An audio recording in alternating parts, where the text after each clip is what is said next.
Hello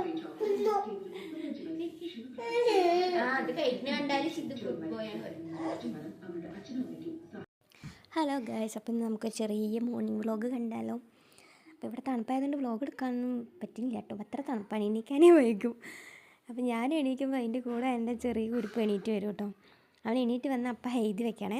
അപ്പോൾ Haiti ആണെങ്കിൽ കുറച്ച് നേരം മിണ്ടാതിരുന്നോളൂ. അതിൻ്റെ ഇടയിൽ ഞാനൊരു ചായയൊക്കെ ഉണ്ടാക്കി. എൻ്റെ വലിയ ആൾക്കാണെങ്കിൽ തണുപ്പ് തീരെ പറ്റില്ല.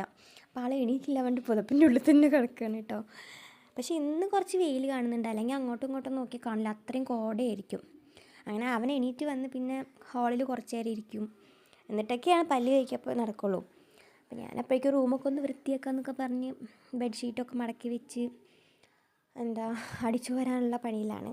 അതൊക്കെ ഇപ്പോൾ തണുപ്പായതുകൊണ്ട് എല്ലാ പണിയും ഭയങ്കര പതുക്കെ നടക്കുള്ളൂ. ഭയങ്കര മടിയില്ല, തണുപ്പത്തൊന്നും ചെയ്യാൻ തോന്നില്ല, എവിടെ ഇരുന്ന് വെച്ചാൽ അവിടെ ഇരിക്കും. അങ്ങനത്തെ അവസ്ഥയാണിപ്പോൾ.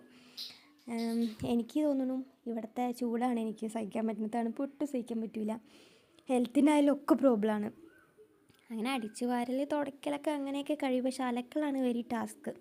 തണുത്ത വെള്ളത്തിൽ അലക്കണം, കൈയൊക്കെ മരവിച്ച അവസ്ഥയായിരിക്കും. അപ്പോൾ ഇന്ന് ബ്രേക്ക്ഫാസ്റ്റിന് ആപ്പവും ചട്നി കേട്ടോ. ആപ്പത്തിന് ഞാൻ മാവൊക്കെ കുഴച്ച് വെച്ചിട്ടുണ്ടായിരുന്നു. പൊങ്ങി വരില്ല എന്നൊക്കെ വിചാരിച്ചു, പക്ഷേ പൊങ്ങി വന്നു കേട്ടോ. പിന്നെ അടുത്തത് അവനെ ബ്രഷ് ചെയ്യിപ്പിക്കലാണ്. ബ്രഷൊക്കെ ചെയ്യും ഭയങ്കര മടിയാണ് കേട്ടോ. പിന്നെ ഇങ്ങനെയൊക്കെ ബ്രഷ് ചെയ്യിപ്പിച്ച് ആപ്പവും ചട്നി ഞങ്ങൾ കഴിക്കുകയാണ്. അപ്പോൾ ഇന്നത്തെ വ്ളോഗ് ഇത്രയേ ഉള്ളൂ കേട്ടോ. അപ്പോൾ നാളെ വീണ്ടും ഒരു വ്ളോഗായിട്ട് വരാം. Tata, bye bye, see U.